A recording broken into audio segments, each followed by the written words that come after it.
You're listening to I Love It When, and I'm your host, Mo. I'm a speaker, coach, and connector. You're in the right place if you're looking for some inspiration and you're ready to truly embrace who you are. My intention with this podcast is to help you see that you are so much more powerful than you realize. Hello. Welcome back to another episode of I Love It When. I'm your host, Mo, and today is another solo episode with me where I'm going to be talking about my self-care routine in the hopes that perhaps it might give you permission to do more self-care yourself. I completely utilize my intuition with this podcast, meaning that I don't schedule out the episodes super far in advance. I usually go month to month, maybe 1 month out if I'm booking a guest. But something I really wanted to incorporate was really talking about and bringing the conversation to the table that was top of mind for me that month. And something just kept nudging me to talk about my self-care routine. And I think it's because it might feel extreme to a lot of you. And so perhaps this will just give you some permission to try to incorporate more of what will help you feel good. Because I truly believe the more that I've learned and the more that I've grown, the more I've recognized how much this is lacking, especially in Western society.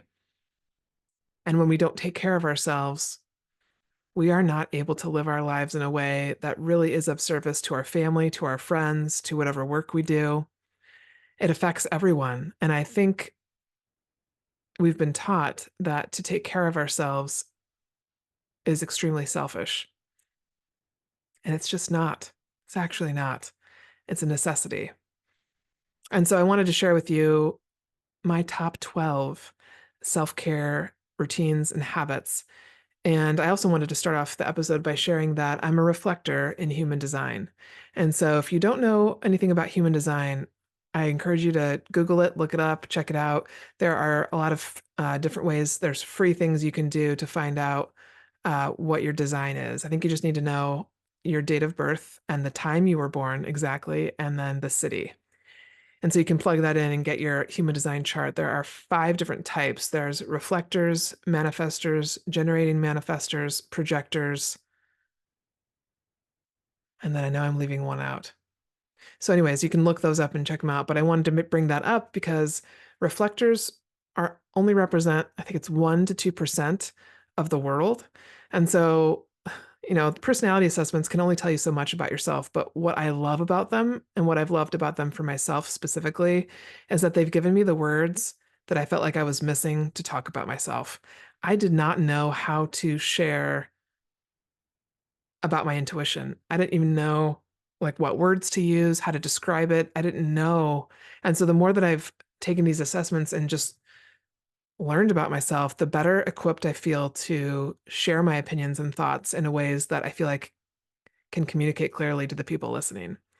So a reflector in human design means that energetically, I am open. My aura is completely open. In different designs, you might be open, like open at the throat chakra and then closed at the crown or something. I'm not going to go too fully into that, but you can also find a lot of podcasts about human design to learn more. So what it means essentially as a reflector is that I'm taking in energy all of the time from everyone. And when I heard that, it just clicked. It made so much sense. And so my job as a reflector basically is, imagine putting me in the middle of a community and I can tell you how that community is doing based on everything that I feel from the people inside it. I can tell if there's something toxic going on. I can tell if it's actually really healthy, and it reflects in me. Like I reflect back to people what I see, feel, hear, and know in them. And so that's also, I realized, I think why I was drawn to coaching, because I've always been someone who listens really deeply. And when I'm with people, I'm with them completely in my presence and my awareness. And then I can kind of echo back to them what I see, hear, feel, and know. And that can help them to bring new awareness into their business, their lives, their personal lives, whatever it might be. And so that just adds, I want you guys to take that into account as I'm sharing with you my self-care routine, because part of the reason why I really have invested in creating a routine and creating habits that support me is because I needed to. I needed to in order to again be able to function well in society. So it still feels sometimes like extreme to me just because we've been taught that to take care of ourselves in this way is that's a luxury. And it cannot be a luxury anymore. It's got to be necessary for everybody to have that the balance that we are so lacking right now. So I'm still getting accustomed to sharing about it because it's in contrast to how a lot of people operate their lives. And this is also coming from the perspective of someone who doesn't have kids.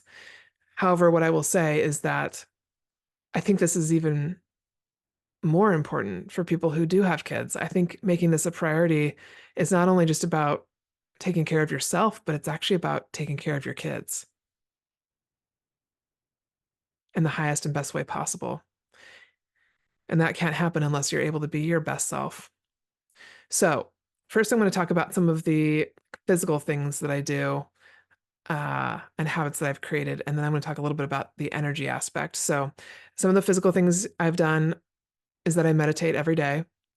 I've talked about this quite a bit on this podcast because this has changed my life. And it all started with a book called The Miracle Morning by Hal Elrod. And basically, he has you do these different habits he called savers for 40 days. And the habit out of those savers that stuck with me the most was meditation. And so the savers are scribing, so writing, affirmations, visualization, exercise, reading. Oh, scribing. Silence is the first one, silence. And so I decided I was going to do it and I was going to go all in. I was going to do it for 40 days and I was just going to do each habit for at least 5 minutes.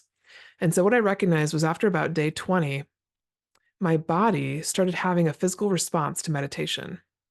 I noticed that when I got up from it, it felt like I had just been lying on the beach in Hawaii. I felt this deep relaxation start to come in over me.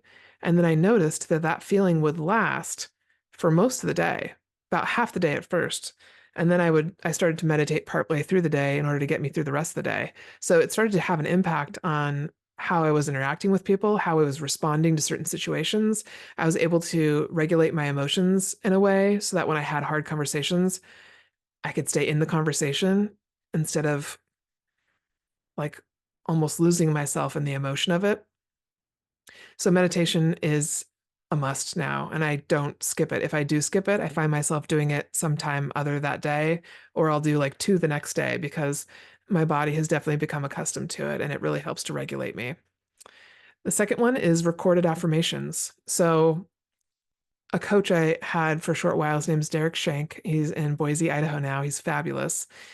He recommended that I record my affirmations in my own voice on my phone and then listen to it on the way into work every day. And so I started doing this probably about 7, 8 years ago. And I would listen to them over the loudspeakers in my car.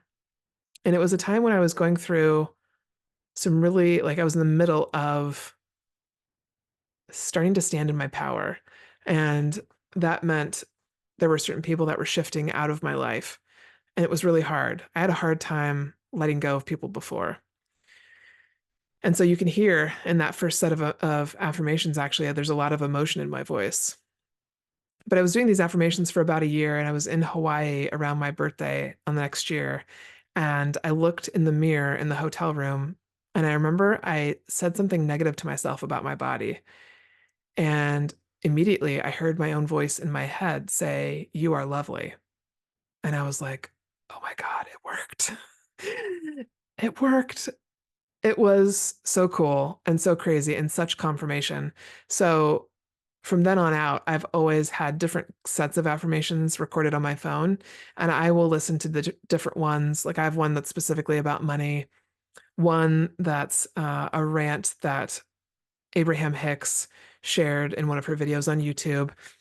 And when I need to get myself out of a certain headspace and into a new feeling, a new energy, I will absolutely flip on those affirmations and listen to them as many times as I need to. That is a game changer. And I often have my coaching clients do this, and it can be really uncomfortable to one, hear your own voice. For all of us, it's weird. And two, to say kind, motivating, and inspirational things to yourself. So I highly recommend you try it. I usually do it for no more than 1.5 to 2 minutes total for the recording piece. Number three, I get 8 to 10 hours of sleep. That's my ideal.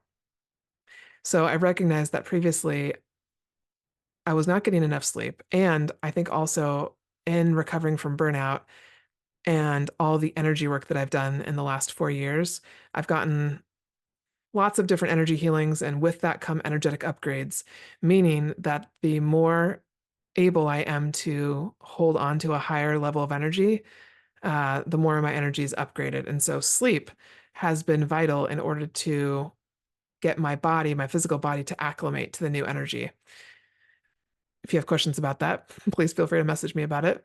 So 8 to 10 hours of sleep actually gets me to a place where my physical body is able to catch up to my spiritual and energetic self. And it has been amazing. It's definitely been needed. Hey, I'm popping in for a moment to let you know that if you're interested in working with me one-on-one in a small group, or you'd like to attend one of my upcoming retreats, please reach out or add yourself to my email list. You can go to iloveitwhen.org and scroll to the bottom where you'll see there's a spot to sign up. I also love to speak, teach, and create experiences for small, medium, or large-sized companies. If you know someone that I should know, please connect us. I'm looking to utilize I Love It When to create global change, and that will require collaborating with all of you. You're all so much more powerful than you realize. Remind yourself of that today. Number 4, I wrote down respecting my dreams and intuition. They talk to me all the time. So this might sound like a strange one to have as a self-care habit or routine, but I had to write it down because it's true. And I think when people break promises to themselves or don't listen to their intuition, it's like, I don't know, it builds up almost this wall of resentment with your little self, with your inner child, with your inner self, with your soul. They want to be heard. They have something to say, and it's valid.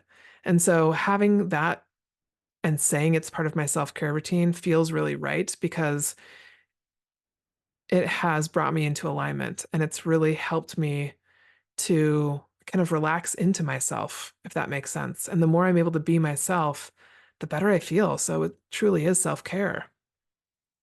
The next one is tracking my dreams. So, yes, this is a self care routine for me because I've had dreams for a very long time and I've just never been a big journaling person, but I kept getting told by different psychics and mediums to start tracking my dreams, even if I could wake up and just write down a few words. So I started to do it finally about 4 years ago. And it has been a game changer because messages come to me in my dreams, and I'm able to utilize that information and think about it in my day-to-day life. So if I can wake up and what I do is I just open my phone, go to the notes app, and I just quickly type down, or I'll do a voice recording of whatever it is I remember. And it's usually sometime between 2 and 4 a.m. in the morning. But having that has been amazing. So along with tracking my dreams, I also track the miracles and the synchronicities, which if you listen to the last episode, I talked a little bit about that. It's really important for me to track all the different miracles that happen and all the different ways that I see synchronicities, because then when I'm in that period of unknown and I don't know what's going to happen next, I can look back and see all the things that happened when I didn't know what was going to happen. So tracking all of that is absolutely a part of my self-care, my mental health. I would say my mental and energetic health. Absolutely. All right, now I want to talk a little bit about my energy routine. This is a really big one. A couple of my energy healing friends like to call it energetic hygiene. And it's something that it's interesting. The more energy healers that I've met and the more I've worked in this community, the more I realize not everybody does these things. And it's really critical. And even if you're not an energy healer, just an everyday person, I want to like double dog dare you to try this for a week and see what you feel. This has been a game changer. So every night before I go to bed, I cleanse my energy with a piece of selenite, which is just a crystal you can get at any crystal shop. They come like when they're unpolished, they just come in like in sticks. I think they're like $5, but you can get them polished as well.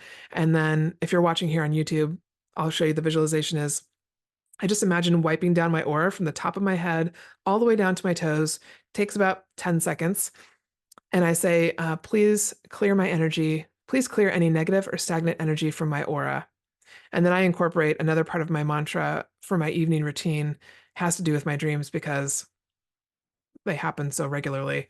So I say, my whole routine is, Dear angels, spirit guides, God, Mani, who's my grandmother, and Toth, it's one of my guides. I say, please remove any negative or stagnant energy from my aura. If you're going to bring me dreams tonight, please do so in a way that is easy for me to understand, childlike in nature.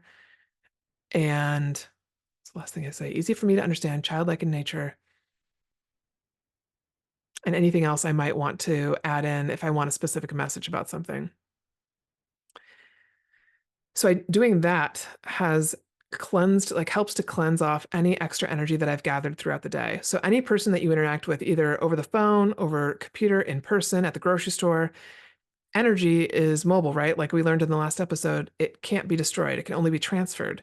So sometimes when we interact with people, we can pick up little blips of their energy and it can kind of attach to us. Like if you imagine it's like little barnacles all over you. And so cleansing that off at night ensures that their energy doesn't mingle with yours. One thing that happened with my partner Tom is before we were doing this cleansing with selenite every night, he and I would have the weirdest dreams, like, and quite often nightmares. And so when we started cleansing with selenite, the nightmares went away. No joke, went away completely, immediately. And so I often give this tip to anybody who has kids that are dealing with nightmares as well. The selenite is amazing for that. And I will use it during the day after if I've had a particularly difficult conversation with someone, or to reset my energy if I just feel off. I trust now that when something comes up for me, it's real. So that has been a game changer. Next to clearing with selenite, I also cleanse my house. Now you can do this a number of different ways. You can use a bell, you can use clapping. Literally clapping in the space clears out the energy in the air. I recommend opening up all the windows, and then I use some sage. And I sage my house probably twice a month, more if I feel like I need to. But again, this is to get any stagnant or negative energy moving and out of my space. It helps to, I do it usually after I've had a hard conversation, or if I'm just feeling like I'm in a funk or I'm stagnant or something, I'll do it then. That has been a game changer for sure. The third one having to do with my energy is bubbling up. And I learned this a number of different ways from different healers. And then I also learned about it from Anise Kavanagh, who wrote the book Contagious Culture and Contagious You. She is amazing. One of the things she talks about is when you go into the workplace or when you go out, when you leave your house, you can zip up your chakras. I don't think she mentions that. I think she specifically talks about bubbling, but I like to imagine myself enveloped in a golden bubble of light. And when I leave the house, only energy that is of the highest love and light is allowed into my bubble. Everything else bounces off the bubble and returns to sender. And you wouldn't believe it, but if you try this again, you will feel it. As an introvert and also as someone who, as a reflector, takes in everybody's energy, this has been a game changer when I go to networking events. It's been amazing, and it helps me to maintain my energy without getting drained. So I highly recommend trying that. And then a couple of things that I do in regards to more of my business, but also my personal life too. I wanted to add these three things: saying no most of the time, or pausing and asking for 24 hours to feel it out. So, as a former people pleaser and someone who liked to see other people happy, this has been hard for me to make a habit of, because I don't like disappointing people either. But when I recognized that it wasn't actually helping them if I said yes and I didn't really want to do it, it started to make it easier. So usually most of the time, if someone invites me to something and I get a no right away, I will ask them if, hey, can I think about it for a day? Because part of me always wants to be an introvert and just stay at home, read a book, watch a movie, whatever. And so there are times when I have to say, hey, Margaret, it's time for you to go out and mingle. Like you got to get out and network at least once a week. But if I don't resonate with whatever it is, or I don't see how it might really add to my life, I will say no. But also pausing and taking that breath and asking for 24 hours to feel it out has also been a game changer if you feel like you need an answer right there. So I use that, and I give people permission to use it all the time. Like, you do not have to say yes or no right away. You can give yourself time. The second thing is charging my worth. And this has been a big thing for my business. I recognized right away, I knew that this was going to be a hard thing to tackle because, number one, people don't love to talk about money. So that whole topic, I know I can do a podcast about it at some point. It's really fascinating to talk about money with people and to learn what people charge in different arenas and different industries and all these things. And so understanding what that felt like energetically for me, it changed the game when I started charging what I was worth. Because again, I know that I have pure intentions and that I put a lot of effort and time and energy into my clients. And so once I started charging what I was worth, then I felt balanced and I was able to see, okay, how much space does this take up in my schedule? How many clients would I want ideally? Because I always knew that I would not be the coach who had 30 to 50 clients a week, which there are people who do that. I don't want that. I want to be able to pour in to my clients and really see them have success and create the success that they want. And I know that in order to do that, I need to have the time and space for it and not overbook myself. So charging my worth is a big one.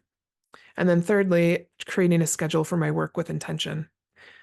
So I do this when I build out my coaching clients, and I usually book them on the first and third week of the month. But then when I'm thinking about my week and people want to meet with me for coffee or whatever it might be, I very intentionally schedule my day so that I'm not going for longer than like 4 or 5 hours max. That is ideal. And so I will shift things around to make sure that I have time for breaks, for lunch, for getting up slowly in the morning if I want to. But I create my schedule with intention to support me. So those are the top 12 self-care routine and habits that I wanted to mention. Right now, I don't get regular massages, but that was something that I was doing regularly. So, and that's something that I love. Like I'm a big physical touch person. And so that's something that I would add in there. But I also feel like these are not things normally that people would think of as self-care. And for me, this is really what it is. So I hope that this was helpful. This is definitely something that I felt called to share about. If you have any questions about any of the things that I mentioned, I would love to hear from you. What are some of your top self-care habits that you've created and utilized for yourself that you find helpful? Please put it in the comment and let me know, either on YouTube, Instagram, or you can email me at mo@iloveitwhen.org. Thank you so much for listening, and I hope you have a lovely rest of your day.